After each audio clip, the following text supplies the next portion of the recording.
Ok. Então, nós vamos começar o nosso estudo de hoje. Nós vamos hoje falar sobre os ensinamentos de Jesus. Antes de começarmos o nosso estudo, eu vou propor que a gente faça um instantinho de silêncio para se conectar com Deus, conectar com o nosso Pai, para acalmar os nossos corações e as nossas mentes. Respirar profundamente ajuda muito a nos posicionar aqui no lugar onde nós estamos e nos colocar todos na mesma página. Então, eu convido a todos a respirarem profundamente 3 vezes.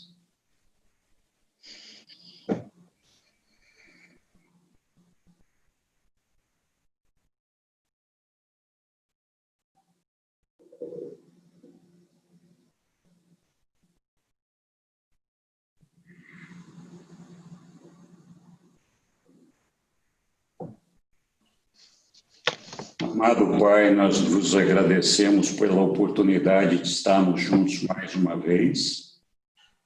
Agradecemos também pela revelação, pela quinta revelação, que nos permite fazer esses estudos, ampliando a nossa percepção cósmica e propiciando a nossa elevação espiritual.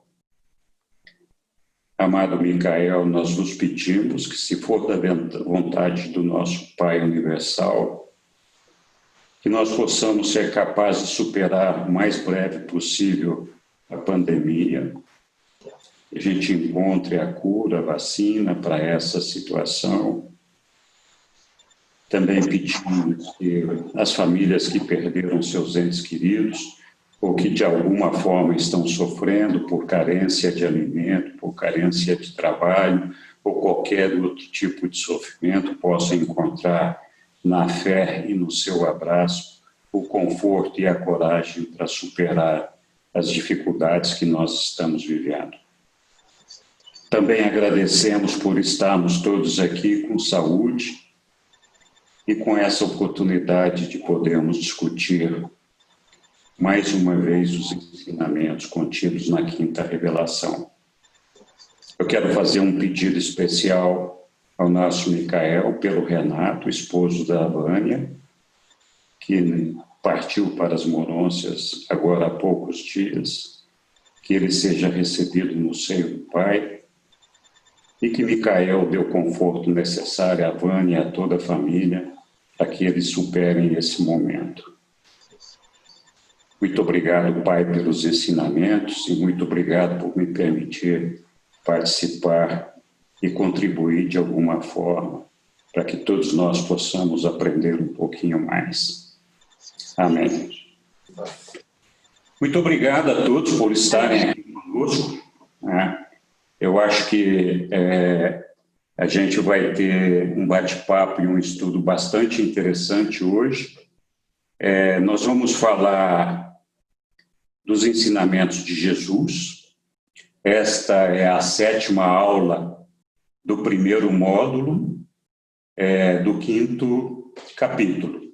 Então, com esta aula, nós finalizamos o 5º capítulo e, então, estamos próximos a iniciar o 6º capítulo a partir da semana que vem.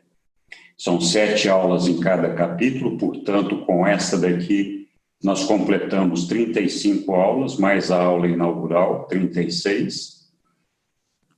E faltam, portanto, 14 aulas para a gente terminar o módulo básico. Então, é muito bom a gente estar já num estágio tão avançado da nossa escola e perceber que as coisas estão caminhando e evoluindo bem. Neste documento, neste aprendizado de hoje, nesse estudo que nós vamos juntamente fazer hoje, e nós vamos falar dos ensinamentos de Jesus, nós vamos ter oportunidade de discutir sobre vários aspectos interessantes. Uma coisa importante é que quando a gente fala dos ensinamentos de Jesus, nós sempre associamos esses ensinamentos como aqueles ensinamentos que podem nos conduzir ao Pai. E, de fato, são. São ensinamentos que nos mostram o caminho para chegar até o Pai, para chegar até o paraíso. Mas não é só isso.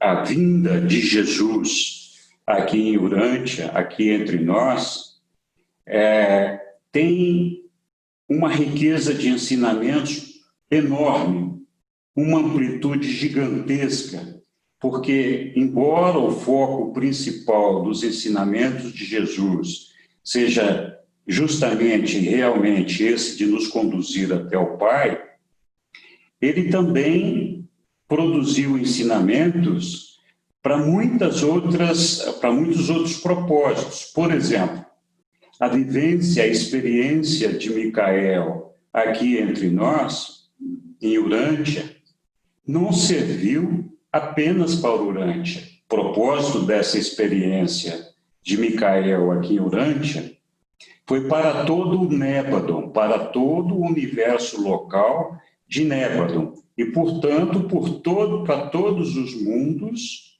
que compõem o universo local de Nébadon. Outro aspecto interessante, então, esses ensinamentos, de uma maneira ou de outra, as entidades celestiais se encarregaram de fazer chegar aos mais variados mundos que compõem o nosso universo local. O outro propósito da experiência de Micael entre nós foi de propiciar mesmo um ensinamento a todos os seres celestiais, a todos os seus filhos descendentes, a todos os Melquisedeques, a todos os Lanonandeques, a todos os Vorandandeques, enfim, toda aquela hoste de seres celestiais que conosco vivem no dia a dia e que talvez tenham também, assim como nós, o desafio da compreensão e do entendimento para algumas coisas. Henrique, Então, oi.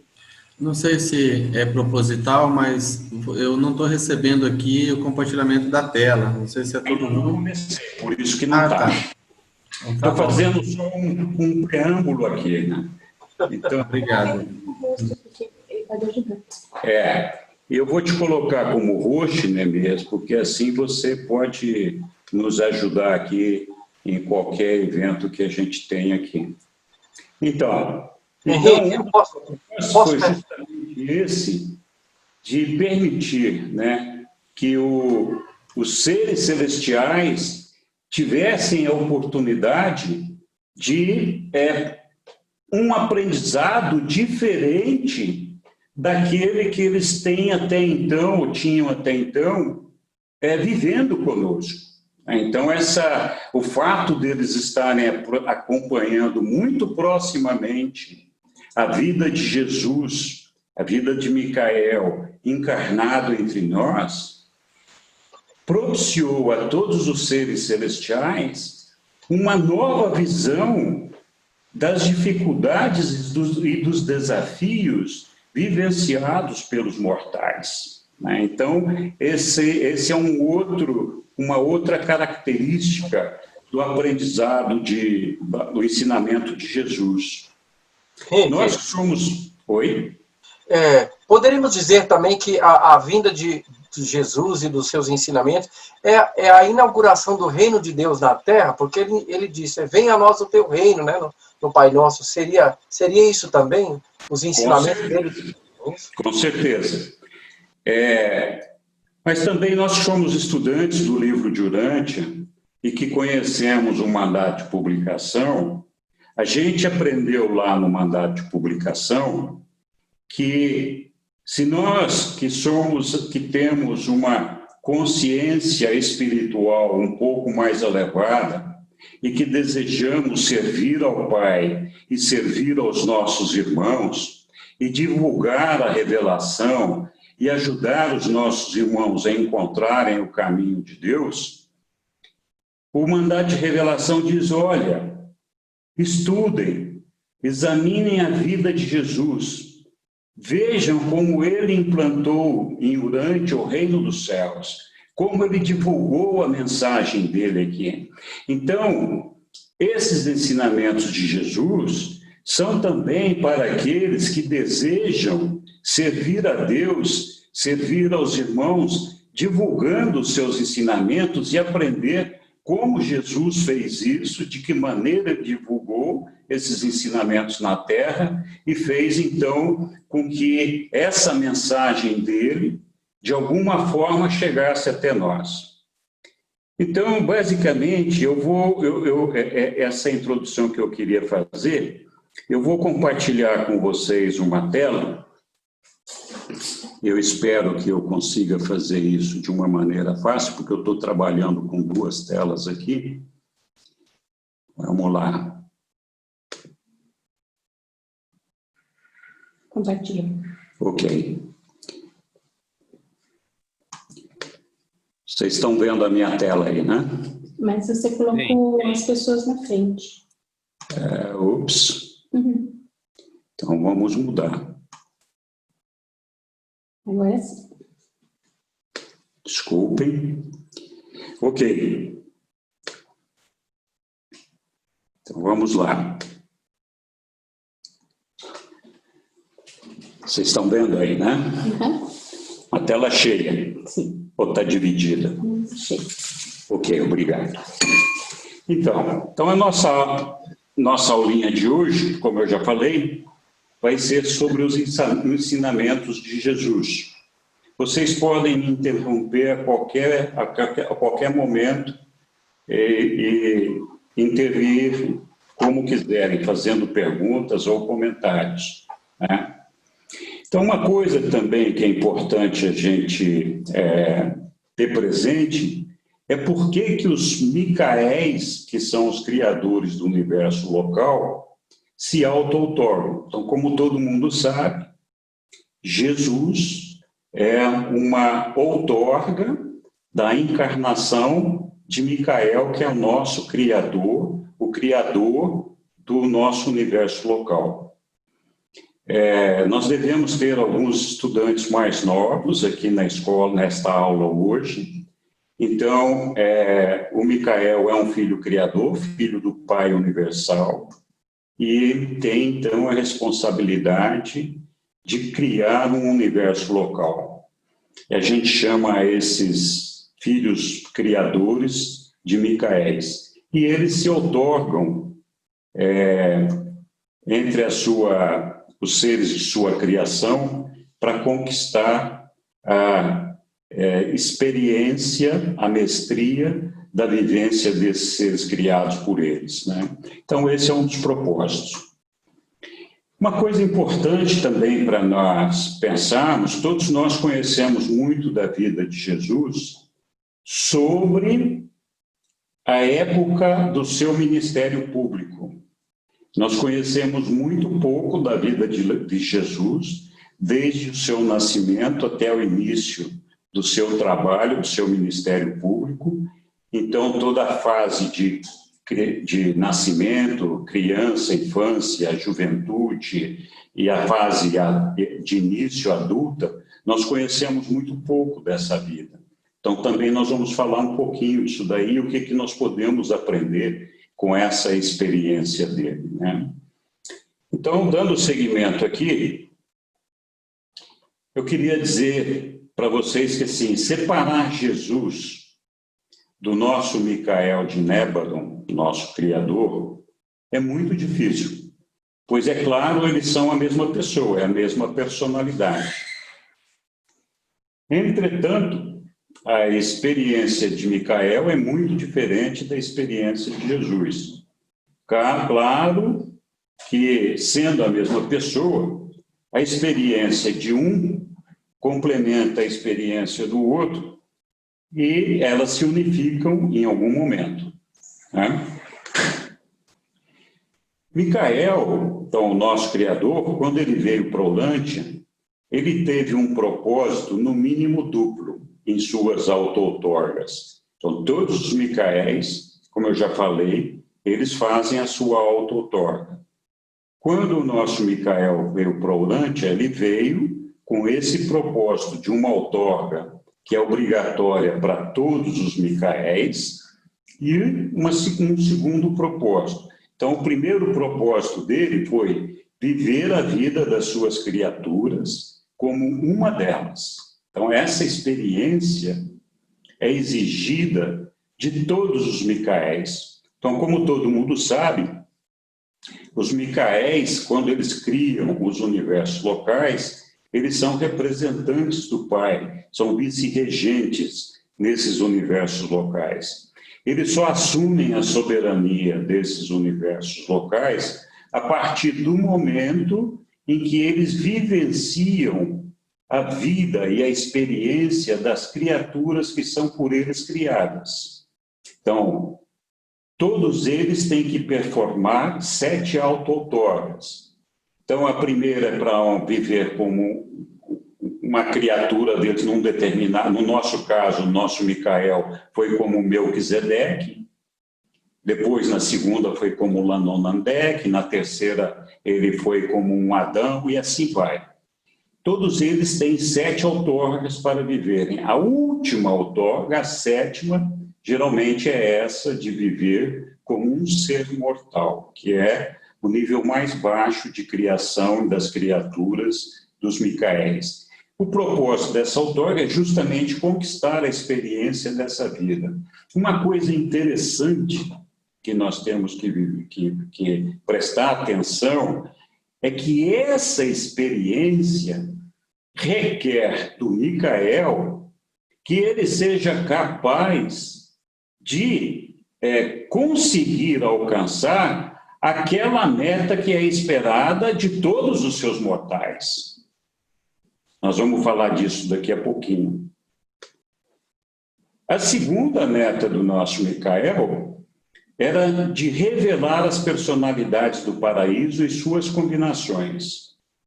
Então, quais são as personalidades do paraíso? É Pai, Filho e Espírito. Quais são as combinações? Pai, Filho, Espírito, Pai, Filho, Pai, Espírito, Filho, Espírito, e aí completamos, então, 7 possibilidades, né? Então, em cada uma de suas outorgas, o nosso Micael viveu em representação de uma dessas combinações. Sendo que a última auto-outorga dele, que foi essa feita aqui, ele resolveu revelar o Pai Universal. Esse tipo de outorga não é requerido de todos os Micaéis. Então, só aqueles que desejam performar esse tipo de experiência é que realizam essas outorgas com esse propósito. Quando o Micael consegue representar essas 7 combinações das deidades do paraíso, ele alcança a supremacia do universo dele. Então, ele é não só o soberano, mas ele é o único mandatário, o único soberano daquele universo local. Ele representa todas as deidades do paraíso combinadas quando ele faz essa auto-outorga.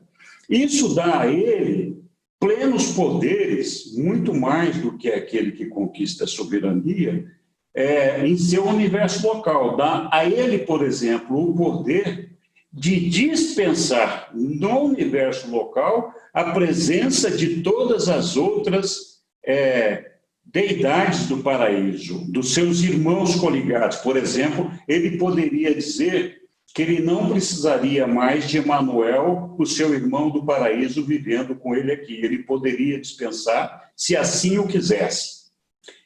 Mas o nosso Micael, como todos nós sabemos, ele fez questão de que todo mundo ficasse aqui com ele. Ele não dispensou ninguém.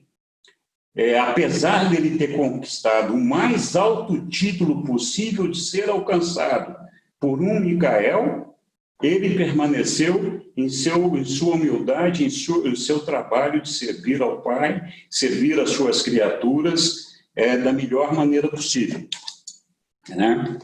Então, continuando. Jesus alcançou esses propósitos, então nós falamos de viver como as criaturas e de representar as personalidades do paraíso, as deidades do paraíso. Ele alcançou esses propósitos em 2 momentos diferentes de sua vida terrena. O primeiro propósito foi enquanto ele era homem, um homem normal do reino, ou seja, desde o momento que ele nasceu até o momento que se fez homem adulto e iniciou a sua vida pública. O segundo momento foi quando ele esteve entre nós como Deus homem, que foi justamente enquanto ele esteve aqui na sua vida pública. Nós vamos falar mais disso. Então, agora nós podemos voltar a falar, então, de qual é a essência dos ensinamentos de Jesus, né? Todos nós temos presente a ideia de quais são os principais ensinamentos de Jesus. Se eu fizer aqui uma enquete, se a gente abrir aqui para todo mundo se manifestar, todo mundo vai, a maior parte das pessoas vai falar mais ou menos a mesma coisa. Então, a essência do ensinamento de Jesus, no primeiro momento, foi revelar a paternidade de Deus. Somos todos filhos de um único Pai, amoroso, misericordioso e inclusivo. O segundo propósito de Jesus foi, então, ao revelar a paternidade de Deus, nos lembrar que, sendo todos filhos de Deus, todos somos irmãos, então falar da irmandade dos homens. Então, esses dois propósitos dos ensinamentos resumem de grande maneira, de grande forma, a essência dos ensinamentos de Jesus, né? Está tudo centrado nisso daí. O propósito fundamental desses 2 temas, associados à vida carnal de Jesus, é o de nos mostrar o caminho para alcançar as metas dos mortais. Então, muitas vezes nós ficamos pensando, né? Não, a paternidade de Deus, eu sou filho de Deus, somos irmão dos homens, e todo esse negócio, todos os homens são meus irmãos, e toda essa coisa. Mas a gente não vive isso da mesma maneira como a gente assimila isso em nossa mente. Então, Jesus nos dá o caminho para que a gente possa trabalhar isso no nosso coração, não só na nossa mente. Então, esse propósito é o que pode permitir atender a essas metas, é o que pode permitir a todos nós a entrar no reino dos céus. E também a alcançar a fusão com o ajustador do pensamento. Então, esse é o propósito da nossa vida. Isso é o que o Pai espera de nós. Isso é o que Jesus veio nos ensinar, veio nos mostrar. Como é que nós podemos alcançar a fusão com o nosso ajustador do pensamento? E de que maneira nós podemos entrar no reino dos céus? Aqui fica um negócio assim, tipo, o que vem primeiro, o ovo ou a galinha, né? Então, assim, para entrar no reino dos céus, nós temos que ser filhos do Pai, nós temos que estar batizados pelo Espírito, nós temos que nascer de novo, nascer do Espírito. E isso acontece quando nós alcançamos a nossa fusão com o ajustador do pensamento. Então, mas você não alcança a sua fusão com o ajustador do pensamento se você não, pela fé, né? Se você, pela fé, não antecipar essa sua filiação a Deus, entrando e vivendo o reino dos céus, já aqui na terra, enquanto nós estamos aqui. Então, é uma condição alcançar a fusão com o ajustador do pensamento, requer uma condição sine qua non, que é de cumprir a vontade do Pai, sendo filhos antecipados do Pai pela nossa fé, entrando no reino dos céus, e aí nós vamos alcançar, então, essa fusão com o ajustador do pensamento. Nós vamos falar mais disso. A diferença é que, enquanto eu não alcançar a minha fusão com o ajustador do pensamento, sempre existe a possibilidade que eu me perca e eu deixe de entrar no reino dos céus porque eu me perdi no meio do caminho e me desviei. Ao passo que, quando eu alcanço a fusão com o ajustador do pensamento, eu nunca mais perco a possibilidade, eu perco o direito de ser filho de Deus e estar no reino dos céus.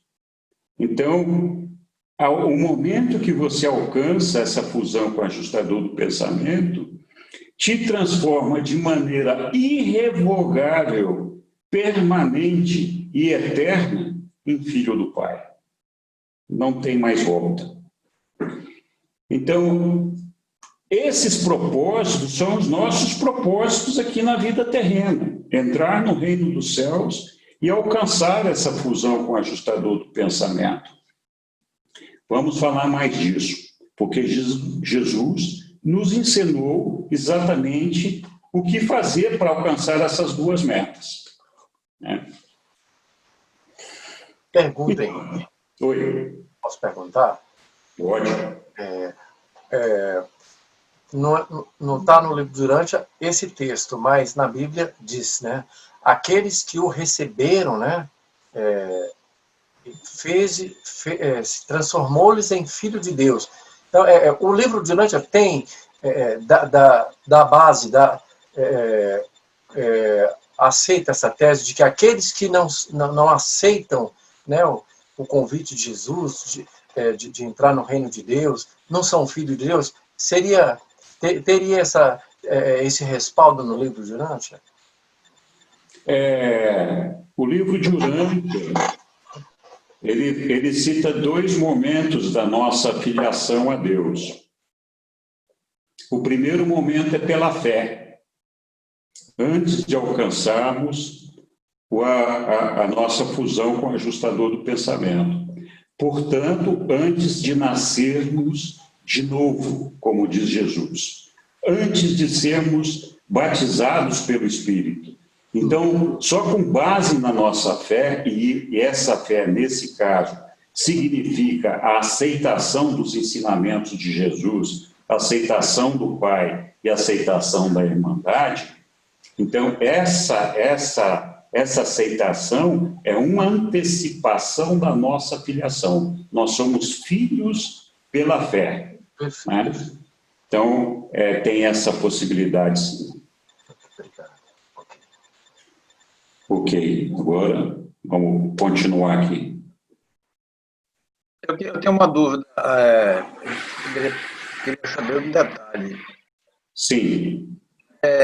Quando todo filho Micael, todo filho criador, quando criador, ele é obrigado a nascer de um nativo? Todo filho criador, quando faz a sua 7ª autotorga, ele nasce de mulher e nasce como um bebê. Ele é gerado da mesma forma como são geradas todas as crianças. Ok, obrigado. Vamos ver aqui agora. Ups.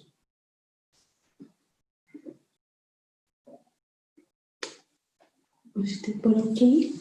Para mim tá certo, para você que tá errado. Vamos lá, dando sequência, então.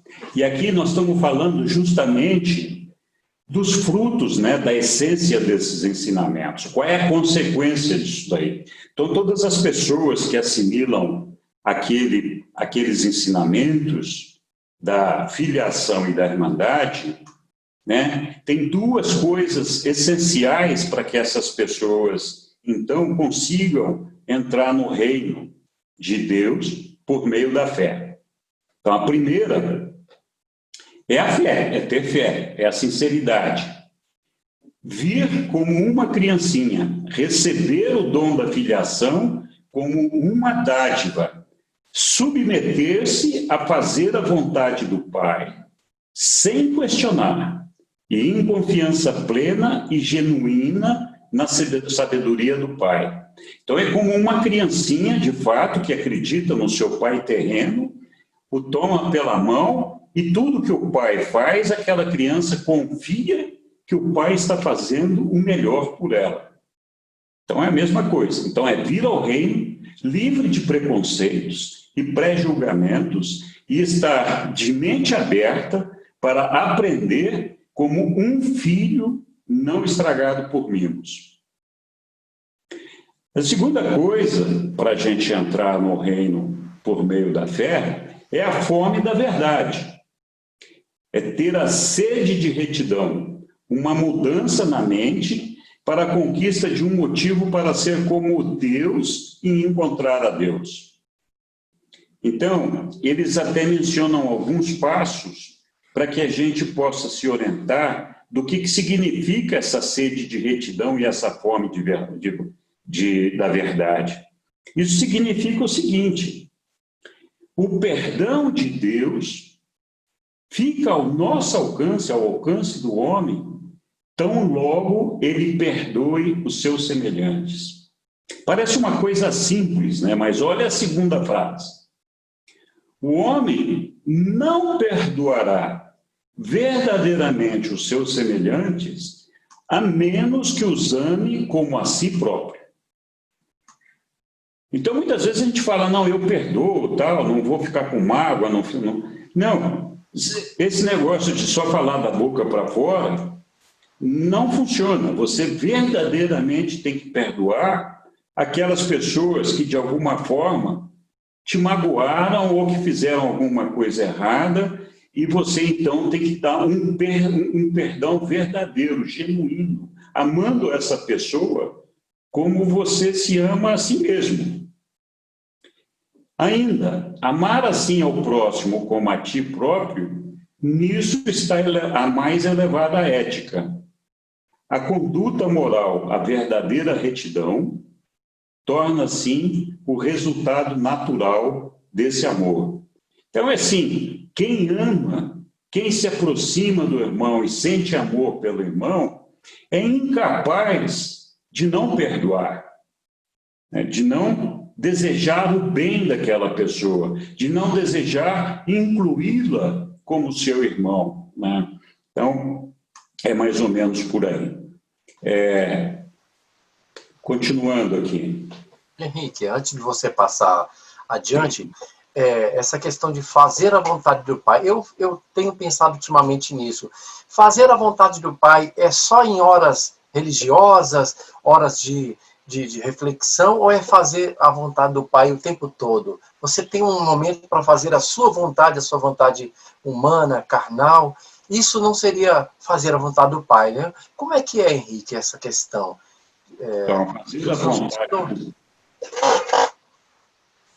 fazer a vontade do Pai é fazer a vontade o tempo todo, né? O tempo todo, no trabalho, na família, no lazer, no esporte, no estudo, em todos os aspectos de nossa vida. A gente vai falar um pouquinho mais disso, né?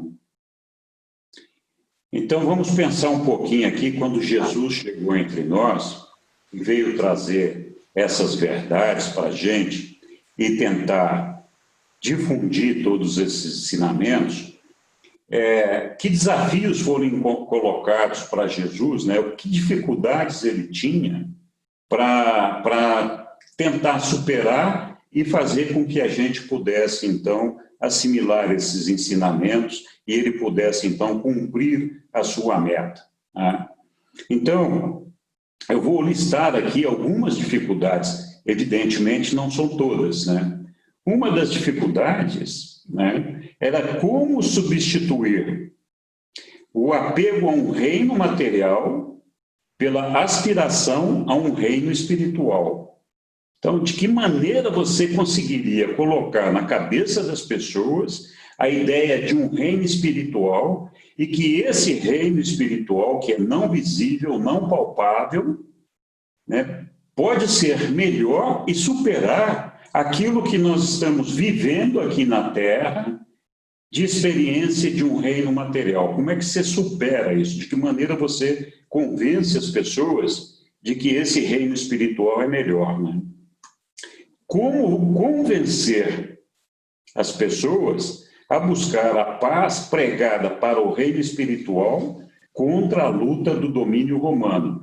Naquela época, vocês sabem, os judeus, Israel, estava sob o domínio romano e havia um movimento muito forte de rebelião para tentar derrubar o domínio romano. Havia os zelotes, Jesus, inclusive, foi convidado para ser um dos líderes dos zelotes. Como fazer para convencer o pessoal que essa armada militar, essa luta militar, essa briga para derrubar os romanos não era o caminho para que a gente pudesse alcançar o reino espiritual. Outro aspecto interessante, como a gente poderia implantar a ideia de irmandade dos homens quando as tribos, os povos, disputavam territórios, riquezas e até mesmo o direito de ser o povo escolhido de Deus.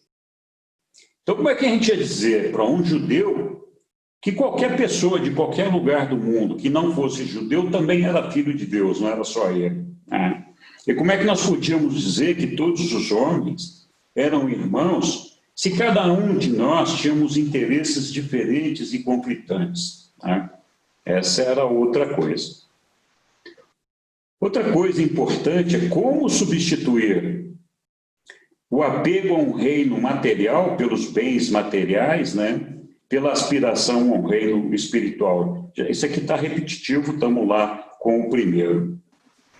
Depois, como estabelecer a ideia de igualdade, porque na fraternidade todos são iguais, quando os ricos eram os senhores e pobres os servos, e quando as mulheres eram submissas e apenas um objeto da sociedade masculina.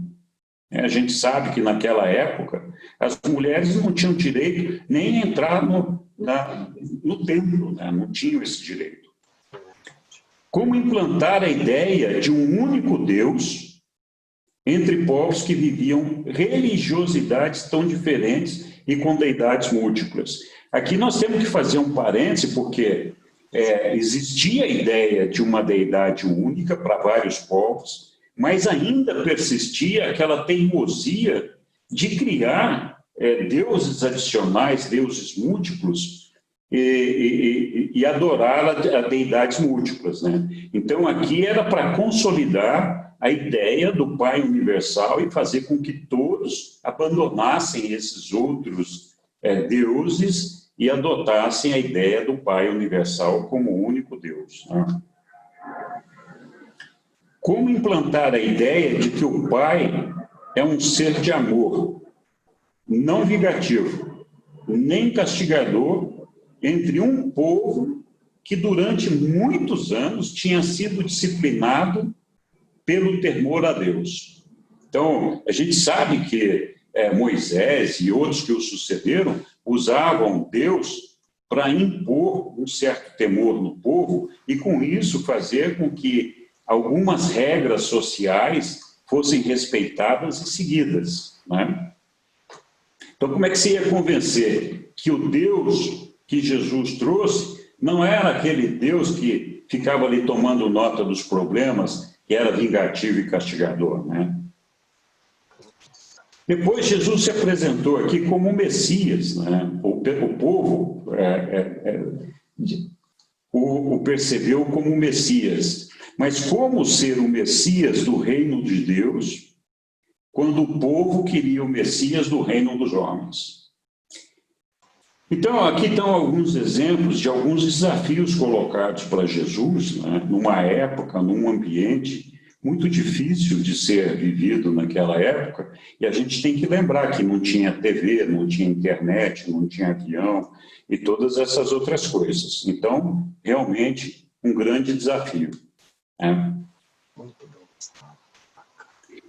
Como que Jesus se organizou para superar esses desafios e transmitir os ensinamentos dele, né?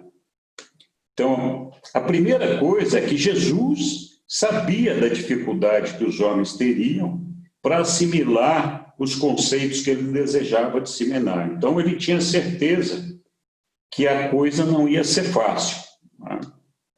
A segunda coisa é que era preciso que ele conseguisse propiciar ao homem uma visão do reino de Deus, uma revelação. Então, se um homem que nunca não tinha ideia do reino de Deus espiritual, de que maneira ele podia transmitir uma ideia, uma revelação do que era esse reino de Deus, né? Onde o homem pudesse, então, reconhecer o Pai, perceber o amor do Pai e, assim, aceitar uma irmandade plena, capaz de construir uma união e trazer a possibilidade de superação das aflições terrenas ainda na carne.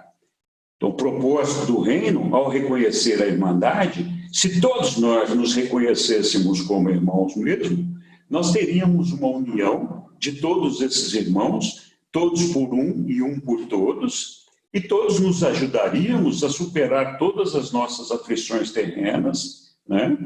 Confortando uns aos outros e ajudando uns aos outros a superar todas as nossas dificuldades, ao invés de estar brigando aqui entre nós para conseguir as coisas. Mas, bom, essa era a ideia. Ele precisava, então, trazer essa visão para o homem, né?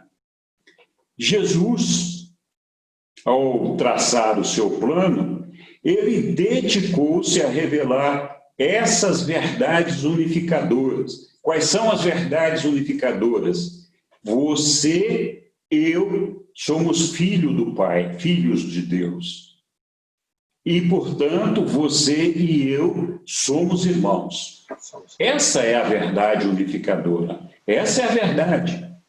E é nessa verdade que nós somos unos, que nós somos capazes de manter a união eternamente. Não importa que nós tenhamos divergências, que nós tenhamos desentendimentos, mas dentro de nós, dentro do nosso coração, nós somos capazes de aceitar que nós somos filhos do mesmo Pai e somos, portanto, irmãos. Essa é a verdade que nos unifica, né? E ele fez isso chamando a atenção para a beleza do reino, a beleza da criação de Deus. Que beleza é essa? É a beleza justamente da irmandade, de você ver todos unidos, todos juntos, e que apesar das diferenças, das divergências, né, da multiplicidade, nós temos uma unidade. Então, a própria existência de diferenças, de seres, de irmãos com pensamentos e raciocínios diferentes, com fisionomias diferentes, né? Essa diversidade é a beleza da criação do Pai. Imagina se o mundo tivesse uma única cor, uma única fisionomia e todos pensassem igual. Eu tenho certeza absoluta que ele não teria a mesma maravilha que a gente pode perceber hoje nessa diversidade. Então, Jesus chamou a atenção de todos nós para essa verdade unificadora, mostrando essa beleza, essa diversidade, né? E despertando em todos os nossos corações a bondade do Pai, dizendo, olha, não faz mal que você é diferente, não faz mal que você é branco, não faz mal que você é vermelho, que você é preto, não faz mal que você é mulher, que você é homem. Muito pelo contrário, faz muito bem. Eu amo a cada um de vocês nessa diversidade. E todos vocês são meus filhos. E todos vocês são dignos do meu amor. E eu me faço presente em todos vocês. Então, essa foi a estratégia desenhada na mente de Jesus e no seu coração para trazer até nós essa ideia do reino de Deus e da irmandade dos homens. Colocar uma verdade unificadora. Somos filhos do mesmo Pai, portanto, todos irmãos. Que maravilha que é essa criação do Pai, essa diversidade, essa natureza, o jeito de cada um de ser, cada um de nós com um papel diferente para ser desempenhado, cada um de nós com uma experiência diferente para ser entregue ao Pai. Que maravilha que é isso, que beleza essa criação do Pai. E como que nós, com essa diversidade, tendo o amor do Pai, o amor da irmandade e percebendo a bondade do Pai, podemos todos estar juntos, né, e felizes construindo o reino do Pai e fazer multiplicar essa bondade. E aqui, então, Jesus, mais ou menos, resumiu a estratégia dele, né, de revelar a verdade, a beleza e a bondade. Essa foi a estratégia montada por Jesus. Jesus, então, desenvolveu um plano e fez uso de inúmeras ferramentas e recursos para auxiliá-lo nessa tarefa de trazer esse entendimento para o homem. Mas trazer esse entendimento de uma maneira atrativa, de uma maneira motivadora, de uma maneira corajosa, e que fosse capaz de perdurar no tempo e capaz de multiplicar esse entendimento, né? Então, não é uma coisa que você podia jogar ali, jogar uma semente que se perdesse e depois não frutificasse e não trouxesse nada para a gente. Só trouxesse resultados naquele momento. Então, essa estratégia incluiu tudo isso. O que se destaca nesse plano de Jesus? Em primeiro lugar, o seu exemplo, o exemplo da vida de Jesus, o exemplo de amor, de serviço, um serviço desinteressado e corajoso. Jesus sempre foi uma personalidade equilibrada, justa, honesta e coerente. Então, esse exemplo, essa retidão de Jesus, cativava as pessoas de uma maneira incontestável. As pessoas se apaixonavam por Jesus, justamente por essa dedicação dele, esse amor, esse serviço corajoso dele, né? Porque era preciso ter coragem para fazer o que ele fez, né? E ele nunca se mostrou desequilibrado, exaltado, sempre amoroso, sempre atencioso, sempre justo e honesto, né? Outra coisa que se destaca nesse plano e nesse trabalho de Jesus, e que nós temos que aprender também, é a sua organização. Jesus foi como que um empresário, né? Um administrador. Ele fez o recrutamento e a organização dos apóstolos e discípulos e treinou a todos eles. Nós sabemos muito dos 12 apóstolos, nem tanto assim. A gente tem uma ideia dos 12 apóstolos, mas não temos muita ideia dos discípulos que foram treinados pelos apóstolos de Jesus. E o livro de Urântia revela uma quantidade enorme de discípulos que foram treinados pelos apóstolos e por Jesus, né? A própria personalidade dos apóstolos nos ensina muito, né? Nós tínhamos lá Pedro, que era todo aquele grande orador, capaz de apaixonar e de entusiasmar a plateia, né? Tínhamos André, que era o líder do grupo dos apóstolos, um grande administrador, né? E assim era, cada um dos 12 apóstolos tinha uma função, tinha um papel, tinha um trabalho a ser desenvolto, a ser realizado. Então, nós que temos aqui a preocupação de divulgar a quinta revelação, de que maneira nós vamos fazer isso? Com que pessoas nós vamos contar no nosso trabalho? De que maneira nós vamos fazer isso sozinho? Vamos aceitar a participação de outras pessoas? De que maneira esses nossos irmãos podem nos ajudar? Como nós podemos nos estruturar, né? Então, essa organização de Jesus é um exemplo vivo daquilo que nós podemos fazer pela revelação.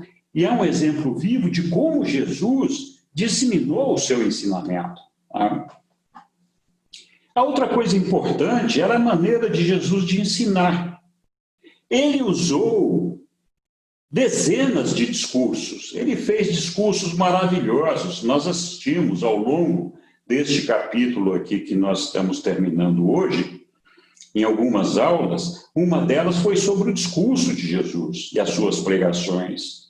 Outra aula foi sobre as suas parábolas. Outra aula foi sobre os seus milagres. Então, a maneira de Jesus ensinar, a paciência, a didática, a maneira com que ele pregou e divulgou as suas ideias, era quase que impossível que as pessoas não conseguissem assimilar o que ele estava ensinando. E aqui eu quero fazer uma ressalva. Jesus nunca desejou, ou apenas em 2 ou 3 vezes, ele não desejava usar os seus milagres como uma forma de ensinamento, como uma forma de fazer as coisas. Mas a verdade é que, voluntária ou involuntariamente, os milagres de Jesus, no final, ratificaram na mente das pessoas o poder dele. Ratificaram a verdade na cabeça das pessoas de que ele era Deus. Então, assim, ninguém se converteu, ou praticamente ninguém se converteu para os ensinamentos de Jesus porque ele tivesse feito um milagre. Mas muitos que aprenderam com Jesus, quando perceberam os seus milagres, disseram, olha, eu que já acreditava em tudo que ele falava, agora eu tenho uma razão mais para acreditar, porque realmente só Deus poderia fazer o que ele faz, né? Então é muito importante a gente ter consciência desse trabalho, desse plano de Jesus. Jesus não foi um cara desorganizado que tivesse vindo ao mundo só falando sobre o Pai, falando sobre as coisas. Ele fez um plano, ele desenvolveu uma estratégia, ele montou toda uma estrutura para fazer com que as coisas acontecessem. E nós temos muito que aprender com essa maneira de Jesus promover a revelação do Pai e a irmandade dos homens, né? Ok.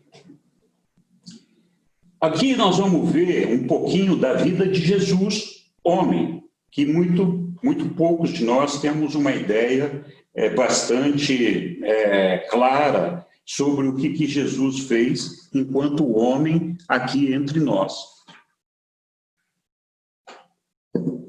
Então, vamos lá. Enquanto homem, Micael, Jesus, que é a mesma pessoa, né? Ele conquistou a experiência de viver o reino dos céus enquanto na carne. Lembra aquela primeira meta que nós falamos de Jesus? Ele veio para viver como um de nós e conquistar essa experiência, essa mestria, e a segunda, de representar as combinações das deidades do paraíso aqui nas suas autotorgas. Aqui em Urântia, ele veio representando o Pai, para revelar o Pai. Então, a primeira meta, que era de alcançar a mestria vivendo como um de nós, foi alcançada enquanto ele viveu como homem, aqui entre nós. Então, então ele veio aqui, conquistou a experiência de viver o reino dos céus enquanto na carne, e também, como um mortal, alcançou a meta de estar pronto para ajustador do seu, para fusão com o seu ajustador do pensamento. Lembra, a nossa meta é entrar no reino dos céus e alcançar a fusão com o nosso ajustador do pensamento. As coisas estão mais ou menos interrelacionadas, mas a principal meta do mortal, enquanto um mortal do reino material, é alcançar, então, a sua fusão com o ajustador do pensamento, porque a partir daí nós recebemos, então, nós somos nascidos do Espírito e batizados pelo Espírito. Né? E, de fato, não só pela fé, somos filhos de Deus, a partir daí. Então, o nosso Micael, quando veio aqui, Jesus, ele tinha esse propósito, ele mesmo, ele cobra de todos nós que nós alcancemos essa meta. Então, se ele cobra, porque ele traçou um plano para todos nós, se ele cobra isso de todos nós, ele tem que provar para ele mesmo e para todos nós de que essa é uma meta possível de ser alcançada. E mais que isso, como ela pode ser alcançada. Então, de que maneira Jesus alcançou essa meta? Ele alcançou essa meta aperfeiçoando-se e evoluindo até alcançar o primeiro círculo cósmico. Então, alguns de vocês provavelmente nunca ouviu falar disso, mas o processo de evolução dos mortais, ele compreende a travessia de 7 círculos cósmicos. Né? A gente começa no 7º, que é o mais externo, e vai avançando em direção ao que está no centro, que é o primeiro círculo, e, teoricamente, quando nós alcançamos o primeiro círculo, nós estamos prontos para alcançar a fusão com o nosso ajustador do pensamento. Então, em algum momento, depois de alcançar o primeiro círculo, nós iríamos nos fusionar ao nosso ajustador do pensamento. Jesus alcançou essa meta de chegar ao primeiro círculo cósmico quando ele tinha 31 anos. E quando ele chegou no Monte Hermon, e foi depois essa meta dele, ali ela foi alcançada, ali ele recebeu a confirmação de que ele tinha alcançado essa meta, e essa meta depois foi, esse alcance dessa meta foi oficializado por ocasião do batismo dele por João, lá no Jordão, quase um ano depois disso, um tempo depois. Então, se nosso Micael tivesse vindo única e exclusivamente com esse propósito de viver a vida de um mortal comum do reino, nesse momento ele poderia ter ido embora e ter nos deixado. Ele alcançou a meta dele. E ele, com a sua experiência, provou que era possível chegar ao primeiro círculo cósmico e estar em condições de alcançar a sua fusão com seu ajustador do pensamento. Ok. Essa travessia dos 7 círculos cósmicos é que, então, demonstra a factibilidade da primeira meta a ser alcançada pelos mortais. Eu coloquei primeira meta aqui, mas pode ser, bom, é uma consequência, entrar no reino ou alcançar a fusão, né? Então, que é de evoluir pelos 7 círculos até alcançar essa fusão com o ajustador. O que significa isso? Que nós, então, conseguimos construir a nossa alma em parceria com o ajustador do pensamento. Então, os reveladores, no livro de Urantia, eles nos contam que quando nós, humanos, exercemos o nosso dia a dia cumprindo a vontade do Pai, nós autorizamos o Pai, que é o nosso ajustador do pensamento, a construir a nossa alma. Então, nós, em parceria com o ajustador do pensamento, construímos a nossa alma.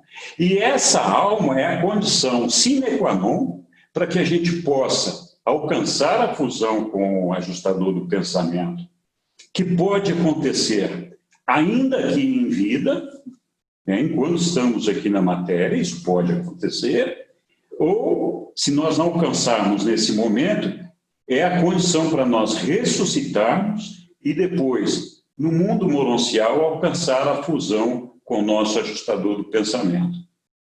Então, a construção da alma é uma condição sine qua non para isso. Então, a travessia dos 7 círculos cósmicos nos levam até lá. Nós vamos falar mais um pouquinho disso daí. Hoje, meu Deus, tem que andar um pouquinho mais rápido, está demorando muito isso daqui.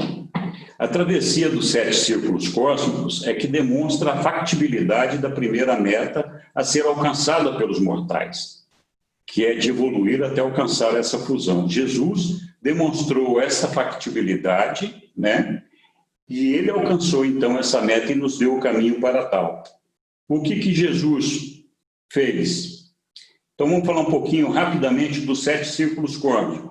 Os reveladores nos contam que o progresso espiritual do indivíduo se mede pela sucessiva travessia, que significa a mestria, de cada um dos 7 círculos cósmicos, aos quais estão associados alguns valores. Então, cada círculo cósmico tem valores associados a eles.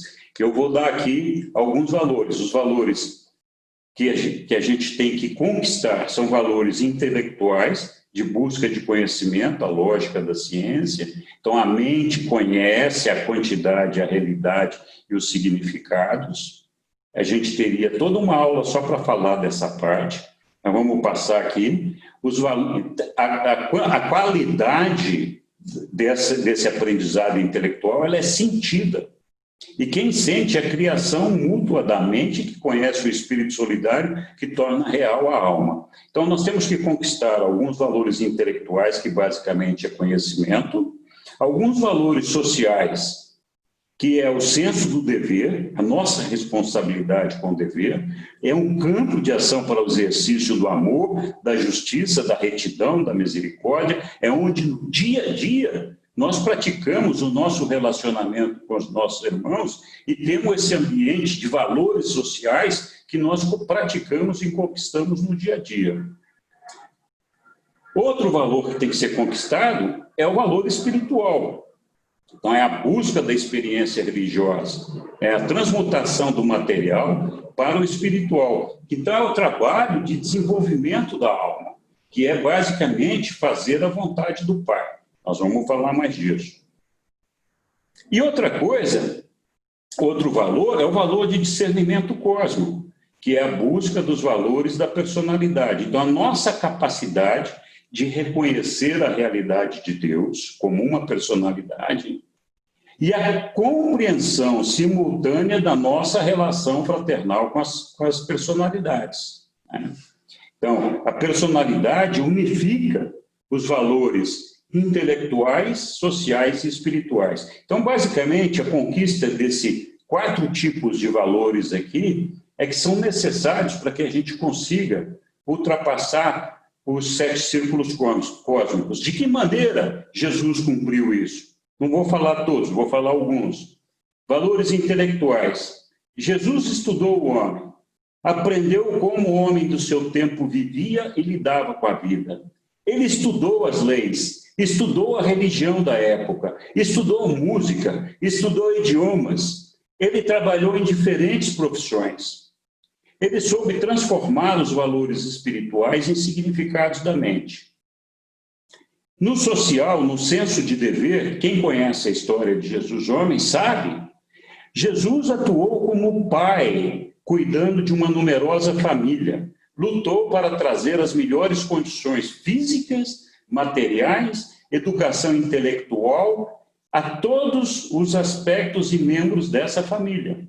Ele lutou pela inclusão das mulheres. Ele mesmo fez um grupo de apóstolas, né, de discípulas. Né? Ele defendeu e acolheu sempre os mais fracos, os oprimidos, as crianças, as mulheres, as prostitutas, os pobres. Né? Ele lutou para libertar o homem da escravidão, dos dogmas e ritos. Né? Então, espiritualmente, ele delineou com precisão e cumpriu com mestria o plano que ele traçou para a sua existência terrena. Ele comungava constantemente com seu Pai do céu. O tempo todo, ele tinha diariamente um momento que ele dedicava ao Pai dos céus. E não só diariamente, como alguns momentos, ele se isolava completamente, só para ficar em comunhão e adoração com o Pai dele. Tá? Ele cumpriu a vontade de seu Pai incansavelmente, o tempo todo. Ele falava, não, seja feita a vontade do meu Pai. E sem ceder a tentações. Ele foi exposto a inúmeras tentações. A tentação de ser um líder militar, que ele rejeitou e custou caro para ele. A tentação de se casar com uma mulher bonita e rica e não precisar mais trabalhar e ter dinheiro suficiente para sua família. A tentação de ser o mestre da maior escola pretendida de ser fundada na Alexandria. Então, Jesus rejeitou e não cedeu a inúmeras tentações que poderiam, do ponto de vista material, facilitar muito a vida dele. Ele sempre se manteve preso e focado àquela ideia de desenvolvimento espiritual, de crescimento espiritual e de fazer cumprir a vontade do Pai dele. Né? Ele desenvolveu a sua alma em parceria com o seu ajustador do pensamento de forma consistente e harmônica, que eu não vou me deter nisso daqui, porque vai demorar muito para a gente falar desse tema. Mas eu recomendo que a gente estude a vida de Jesus enquanto jovem, enquanto na adolescência dele. Tem muitos exemplos dessa inter-relação dele com o ajustador do pensamento.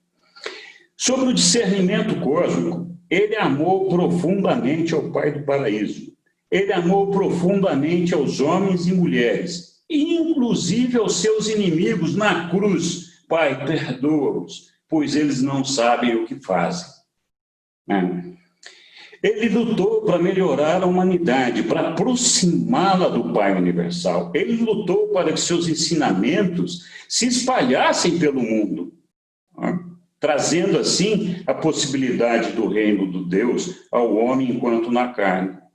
Ele conciliou as suas obrigações terrenas com a sua meta divina. Quando ele se surpreendeu com a morte do pai dele, que ele teve que assumir a família dele, ele falou, não, tudo bem, eu vou dar uma pausa aqui nas minhas metas, eu vou cuidar da minha família terrena, sem abandonar o meu propósito que está mais à frente lá da revelação do Pai e esse negócio todo. Então, ele cuidou das coisas terrenas, ele não fugiu das responsabilidades dele aqui, ele assumiu os problemas que tinha que assumir, sem perder de vista que tudo que ele estava fazendo aqui era uma coisa temporária e era verdadeiramente uma ponte para a elevação espiritual dele. Né? Ok. Então, essa foi a forma como Jesus, e esse é o exemplo que nós podemos tomar para nós.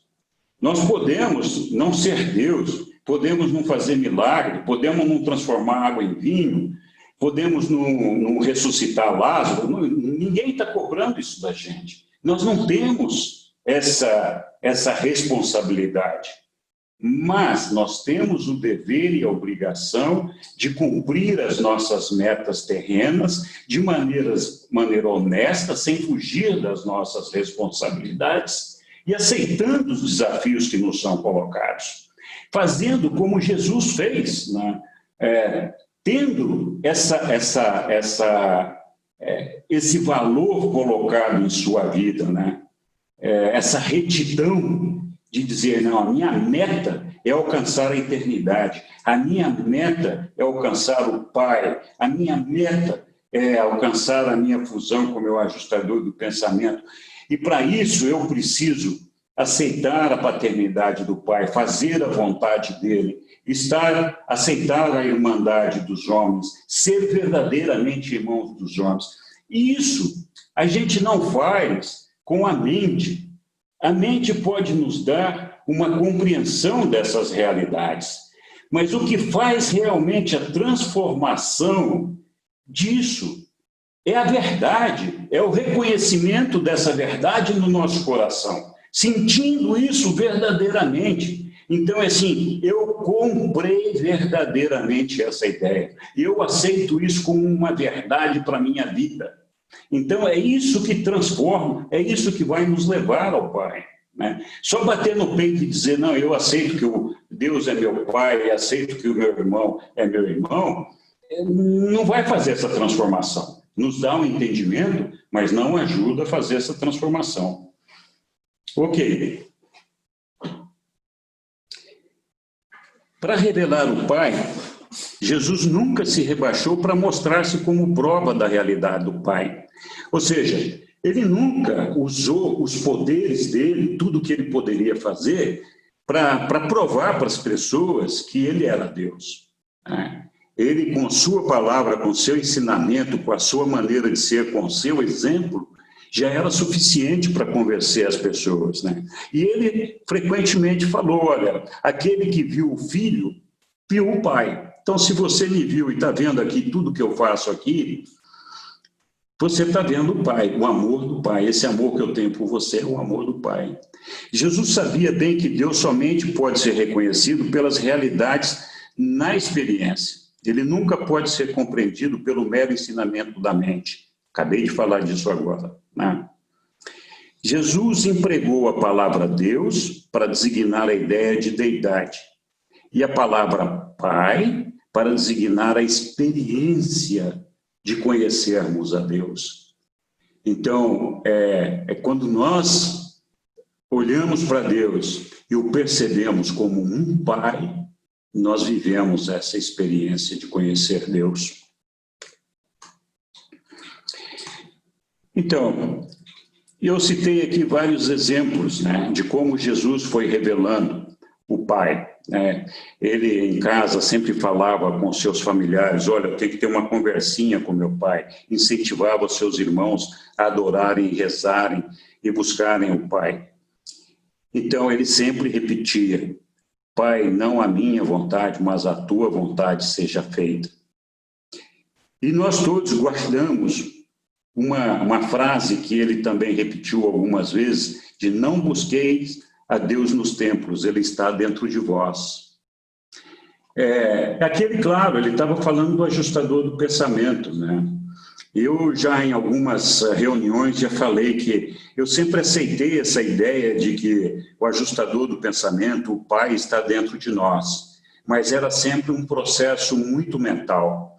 Eu chorei e passei a perceber isso como uma realidade o dia que eu vi a história do batismo de Jesus, que eu vou contar rapidamente aqui para todos nós.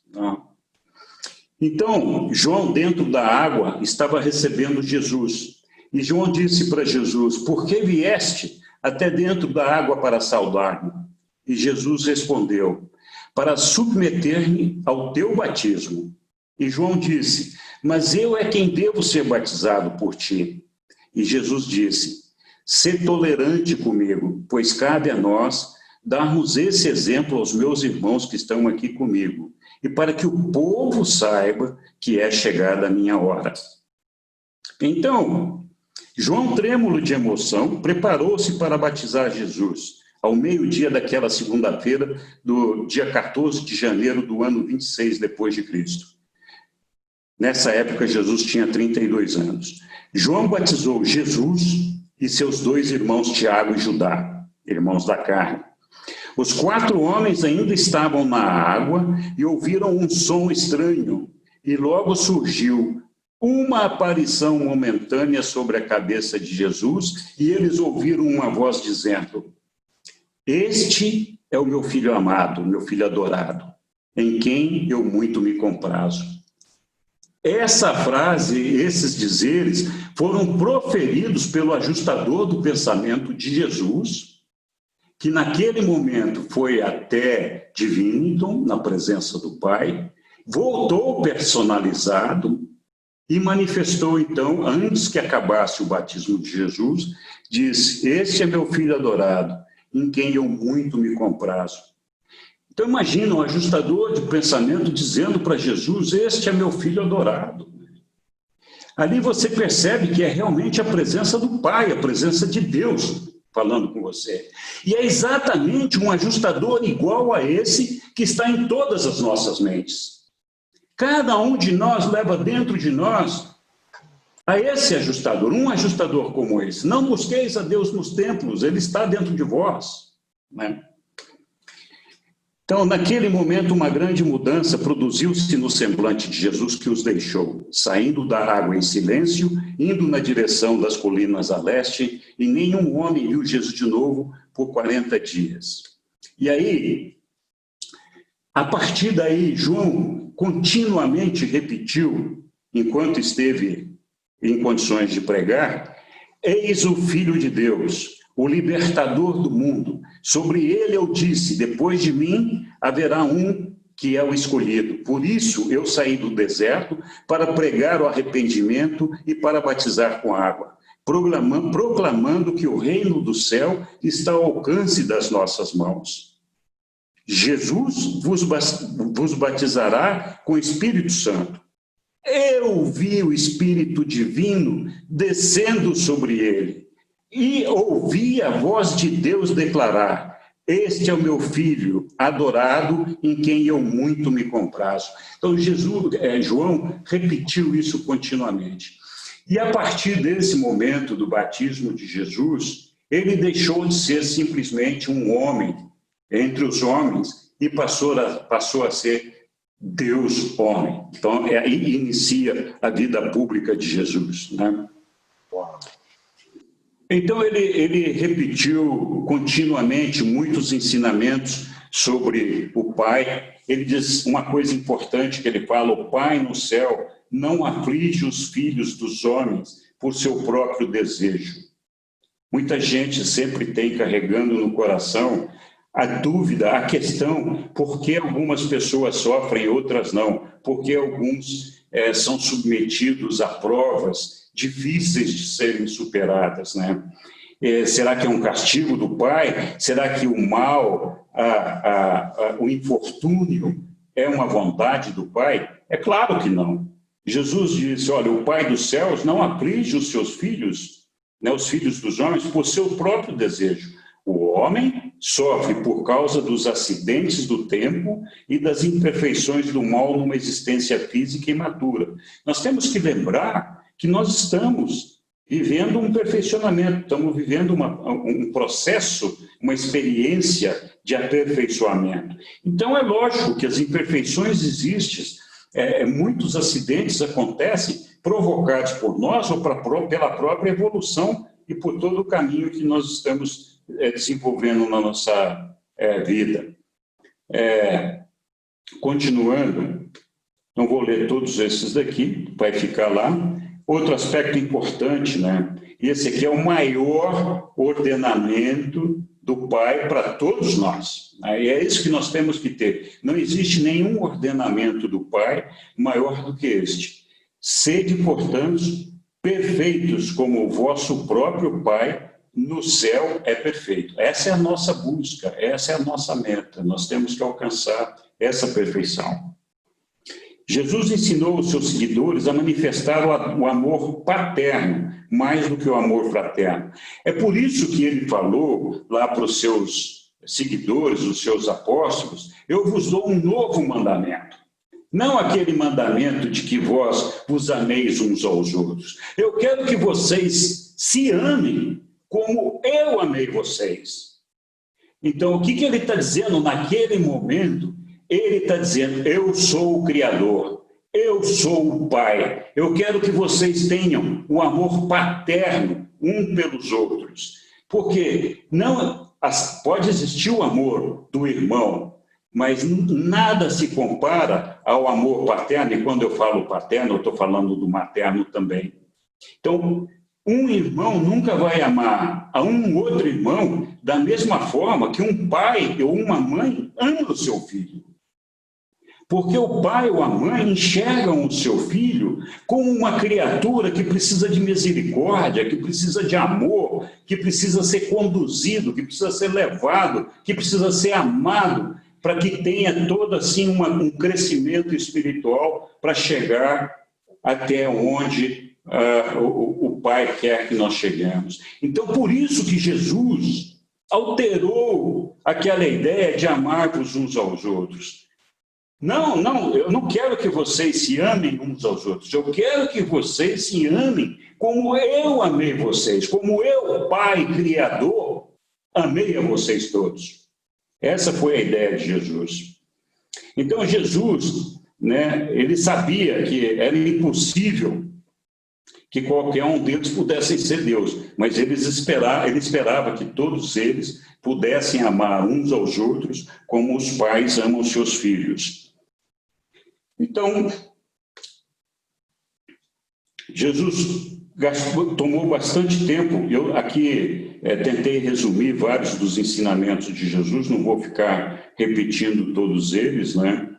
E uma coisa importante que Jesus fez e que ratificou, não neste momento aqui, mas num momento posterior, na cabeça dos apóstolos, de que ele era realmente Deus, foi esse daqui. Ele disse: eu vos disse claramente que o Filho do Homem deve morrer, mas ele ressuscitará.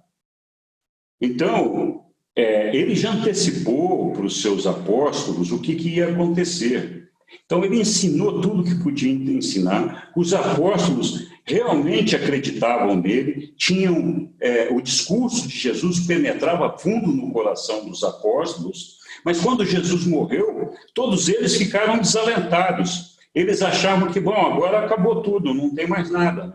Então, quando Jesus ressuscitou, foi a confirmação de tudo aquilo que Jesus tinha ensinado e explicado para eles. E não só para eles, mas para todos nós, né?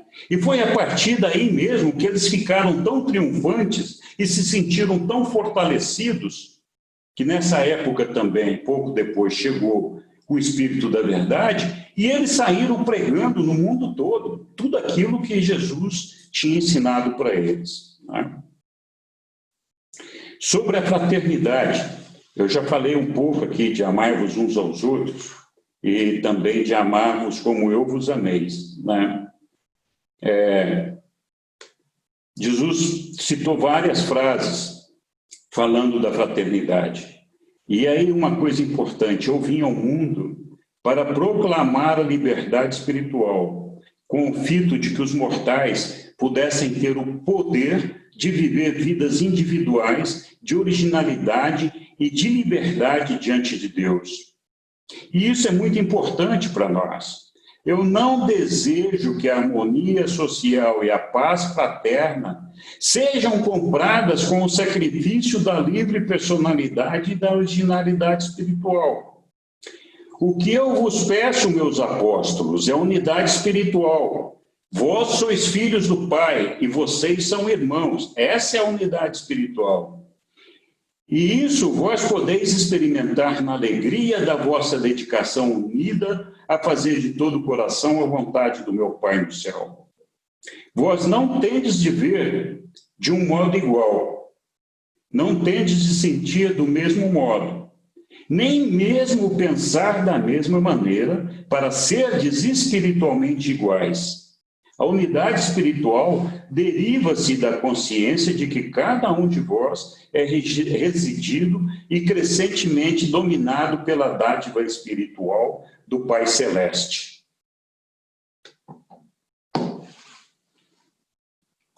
Então, Jesus, depois fez vários ensinamentos avançados, né? Ele falou do tempo, do espaço, da mente, da personalidade, falou do finito, da ultimidade, falou do supremo, do paraíso, das deidades do paraíso, da realidade do universo, dos universos e do espírito, né?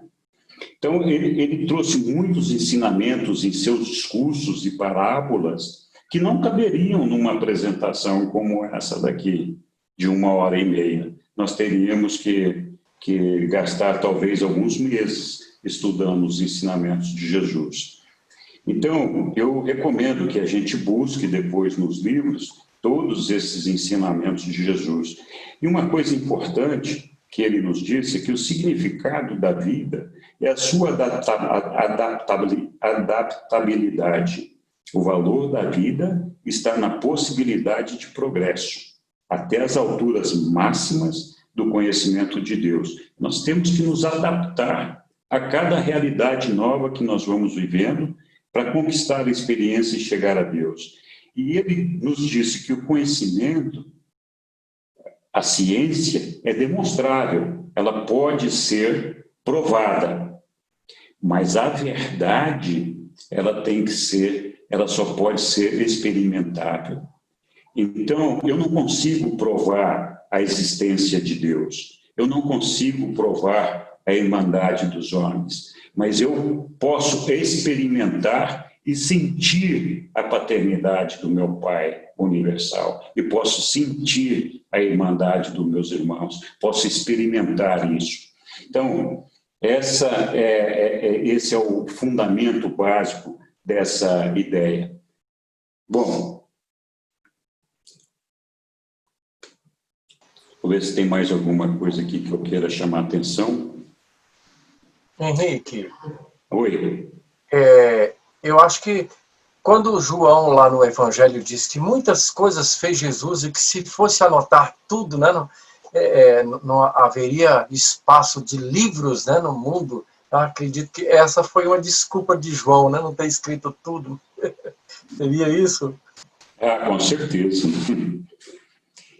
Uma outra coisa importante que Jesus nos falou aqui foi o seguinte: olha, a ministração da misericórdia é o trabalho do indivíduo, mas a justiça da punição é fundação do governo, o dos grupos que administram o universo. Então, assim, não é nosso papel como indivíduo julgar os nossos irmãos.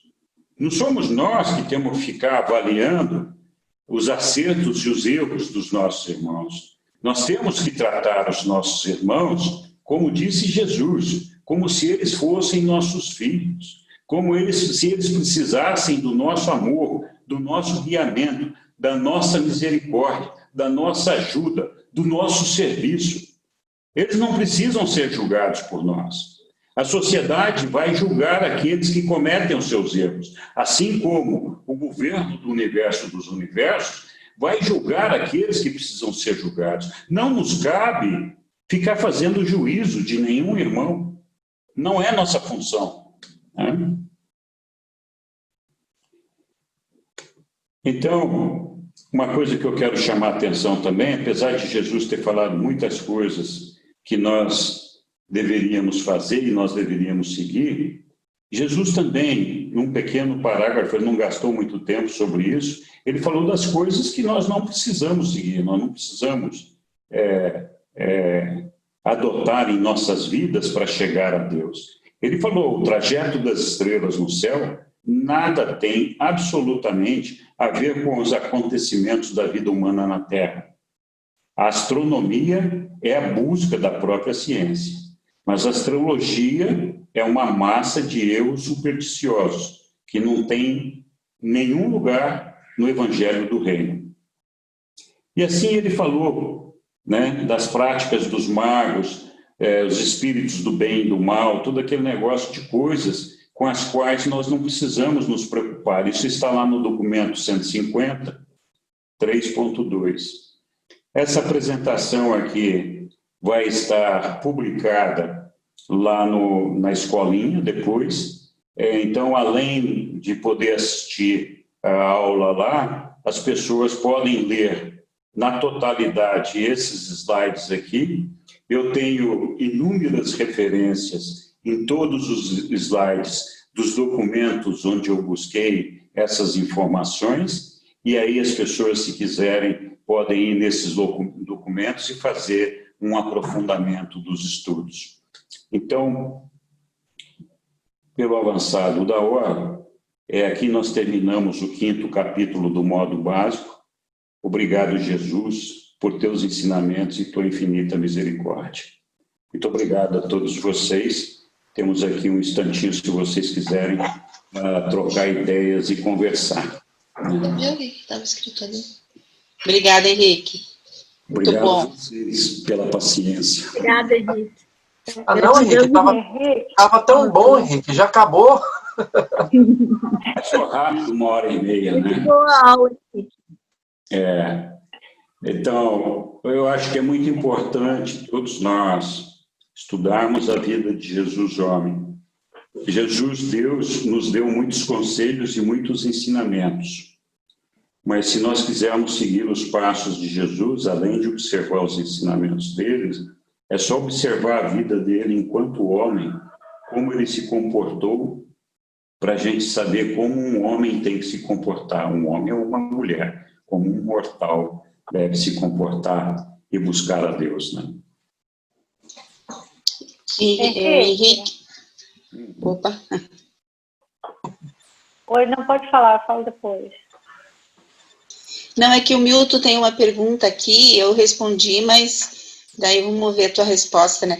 Em que sentido se diz Jesus veio para nos salvar? O Milton, né, tem a pergunta, o Milton da Bahia.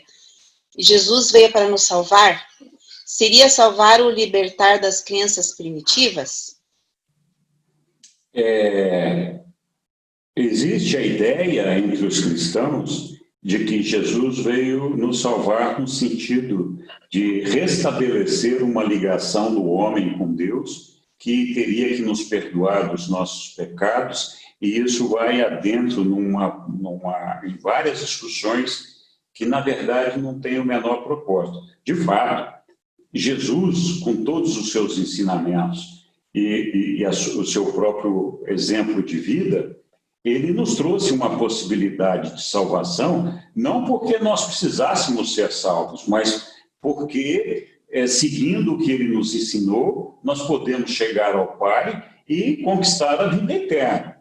Mas não que nós estivéssemos perdidos, nós não estávamos perdidos. Perdidos no sentido de estarmos condenados. Nós, em momento nenhum, nós estivemos condenados, né? Nós sempre tivemos e sempre teremos diante de nós a oportunidade de chegar a Deus e de fazer as escolhas certas para chegar lá, ainda que tardiamente, né?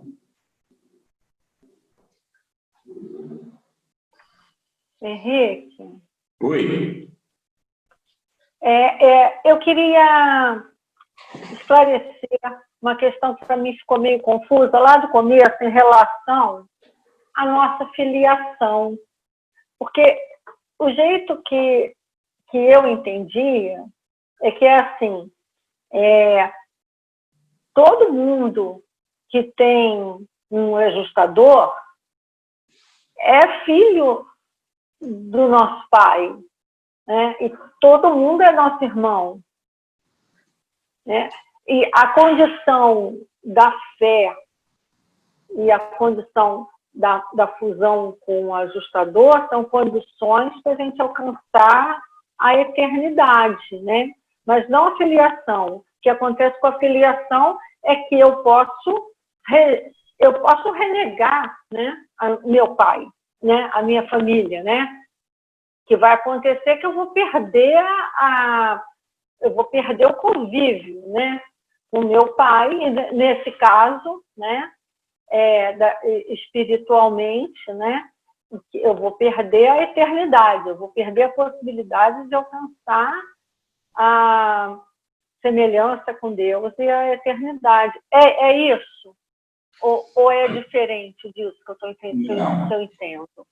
Não, você é assim, todos os mortais têm o potencial de chegarem a Deus.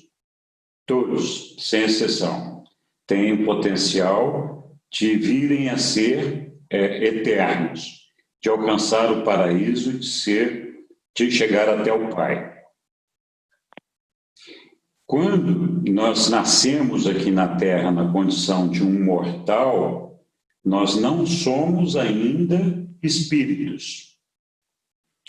Então, do ponto de vista de espírito, do ponto de vista espiritual, nós somos um bebê em gestação. Nós somos uma criatura de Deus em gestação, com potencial de nascer e de ser um espírito. Então, assim, nós só somos, de fato e verdadeiramente, filhos de Deus como espíritos, depois que nós alcançamos a fusão com o ajustador. Isso não quer dizer que nós não somos filhos de Deus enquanto nós estamos aqui, mas é um filho de Deus em gestação, com potencial de chegar lá, e que pode antecipar essa filiação, vamos dizer assim, pela fé, pelo desejo de alcançar a Deus, pelo desejo de ser filho de Deus. E o Pai acredita tanto em nós que Ele pessoalmente vem nos habitar e nos ajudar para que nós consigamos alcançar essa meta, que a gente consiga completar essa gestação e nascer do Espírito, ser batizado pelo Espírito. Então, tecnicamente falando, assim como a gente, quando tem um feto, ainda não tem um filho, ele é um projeto de um filho, né? Está ali. Eu não estou dizendo que não é amado, não é amado, que não é querido. Estou dizendo que apenas não nasceu ainda, está em gestação, né? Nós, do ponto de vista espiritual, temos exatamente a mesma condição. Nós estamos em gestação. É por isso que Jesus fala, vocês têm que vir a mim como criancinhas, têm que nascer de novo, nascer do Espírito, né? Porque nós só vamos ser, de fato, espírito a partir do momento que nós alcançarmos a fusão com o ajustador do pensamento. Mas isso não diminui o amor que o Pai sente por nós e a força que o Pai faz para que nós chegamos até Ele, né? Então, é uma questão apenas, não sei como é que a gente pode definir isso, mas é uma questão técnica só, não é uma questão de amor, uma questão de afeição, uma questão de evolução, enfim. Nós, de fato, pela fé, somos filhos de Deus.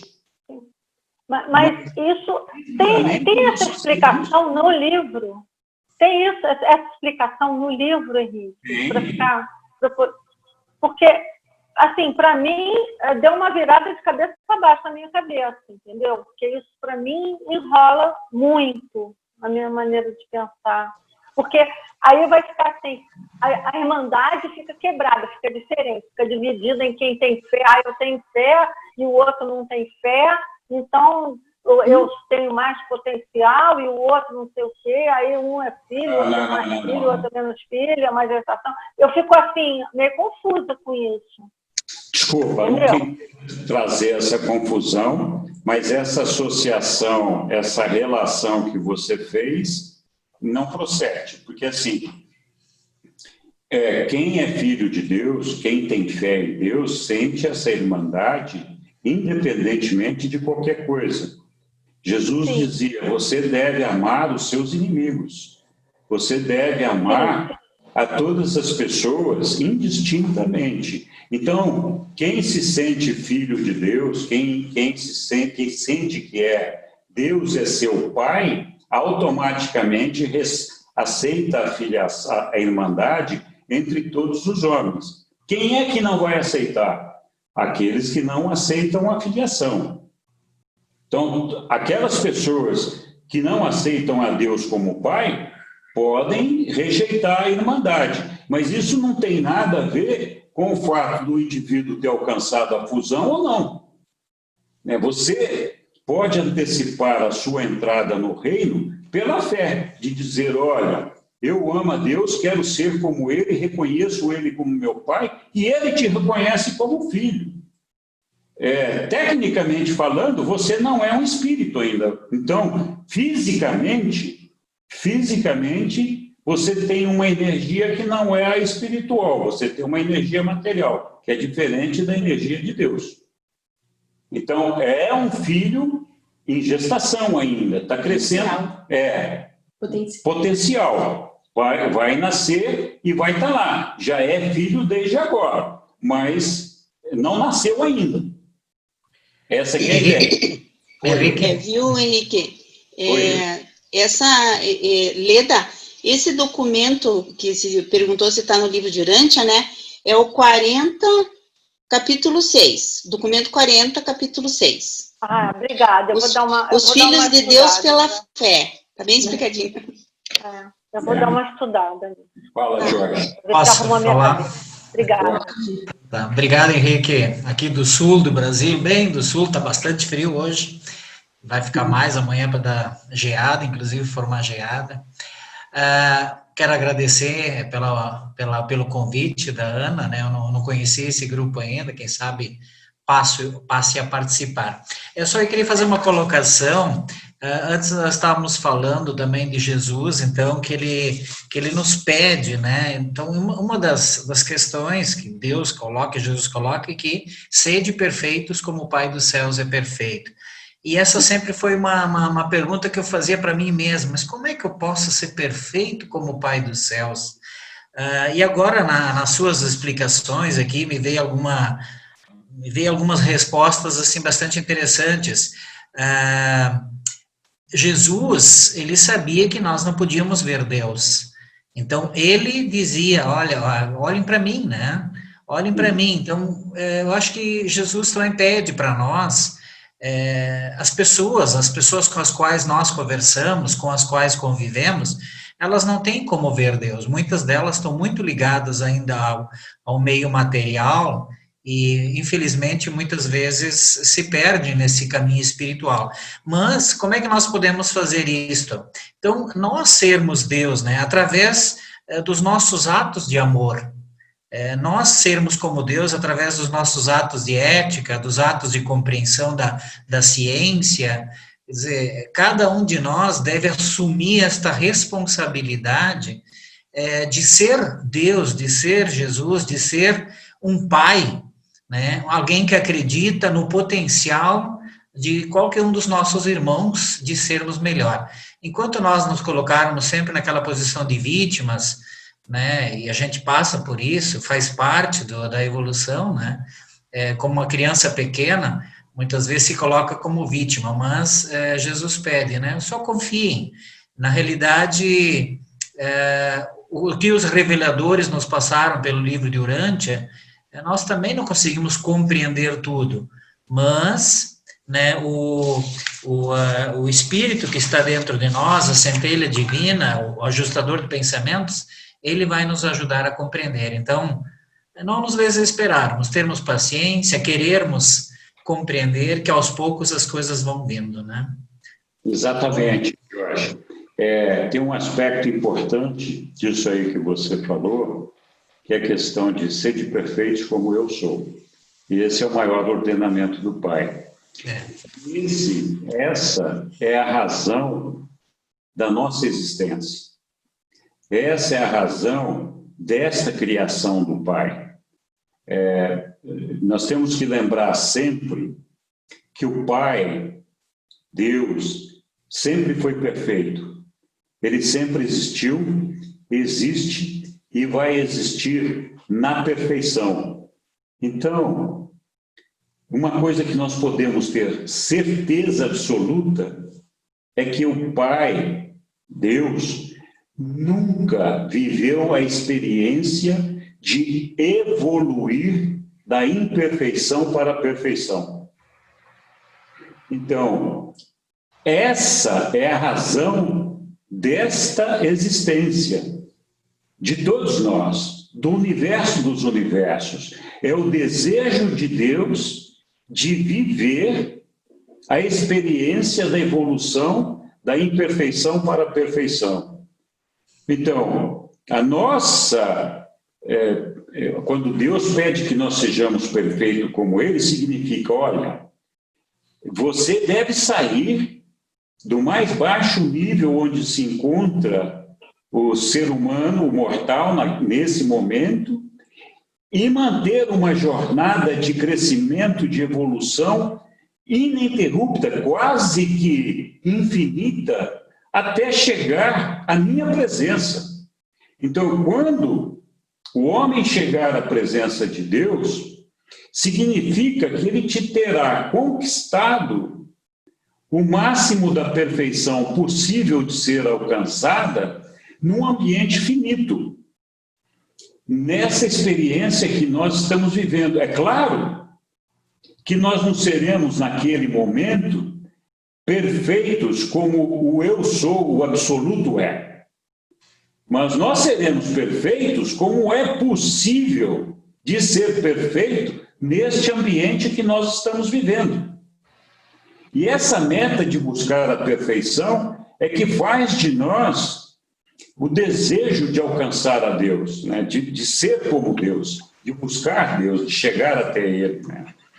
É muito interessante, essa é a razão da nossa existência. Quando nós compreendemos isso, nós compreendemos por que acontecem as coisas, por que acontecem os infortúnios, por que tem doença, por que tem catástrofe, por que tem vírus, por que tem um monte de coisa. Por quê?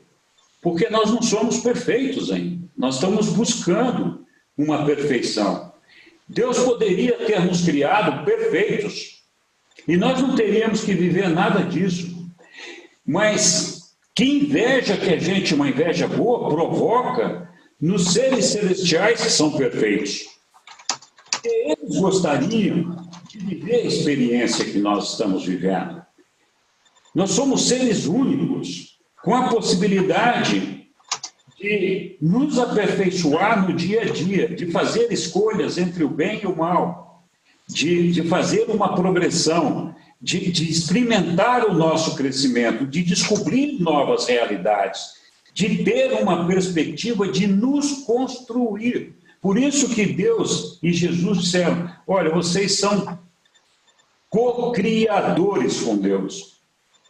O que significa isso? Significa que nós, juntamente com o Pai, estamos nos criando até alcançarmos a perfeição.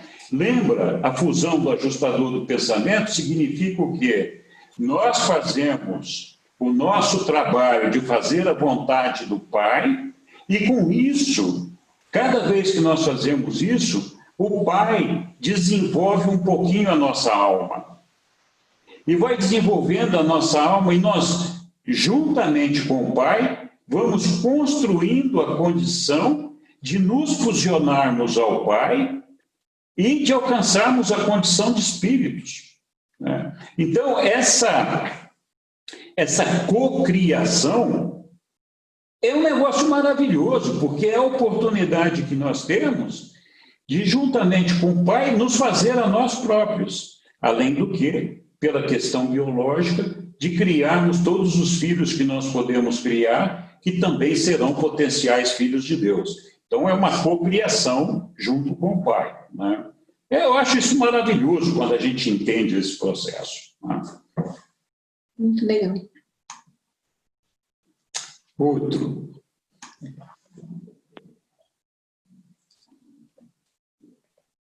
Gente, eu sempre falo demais. Muito bom. Eu estou à disposição.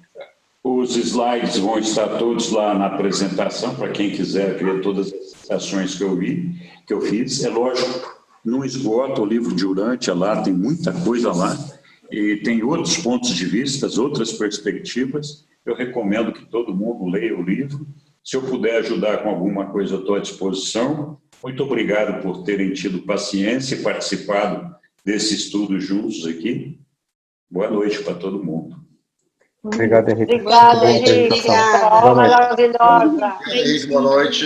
Obrigado, boa noite. Boa noite. Boa noite a todos. Boa noite. Tchau, tchau. Obrigada, gente. Um abraço. Parabéns. A gente se fala.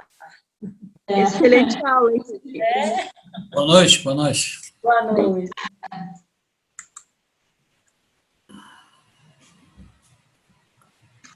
Mesmo 27 slides não dá nem... A Bel quer dar boa noite também. Oi, boa noite. Boa noite, Label. Henrique, eu achei que você tinha feito pouco slide, mas os slides eram slides gordos, né? Assim, bem recheado de informação. Eu falo demais, cara. Gostei. Bom, Henrique, aprendi muito hoje nessa aula. Muito obrigado, Sônia. Estou à sua disposição. Sempre que você quiser, me mande as suas mensagens, aí a gente vai estar falando, tá bom? Obrigada. E gratidão, assim, pelo esforço de vocês, o trabalho de auxiliar gente que é novo, que está chegando também, que faz toda a diferença para nós. Estamos aprendendo. Manda muito bem, Neemias. Oi? O Neemias também manda muito bem, ele ajuda bastante a gente.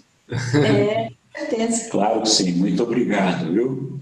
Tchau. Tchau, Fernando. Tchau, Sônia. Boa noite, Margarida. Boa noite, Sueli. Manda um abraço para o seu pai, viu, Sueli? Pode deixar. Obrigado, viu? Muito obrigada. Tchau, Neemias. Boa noite. Tchau, pessoal. Boa noite, tudo bom. Maria Gabriela já foi dormir?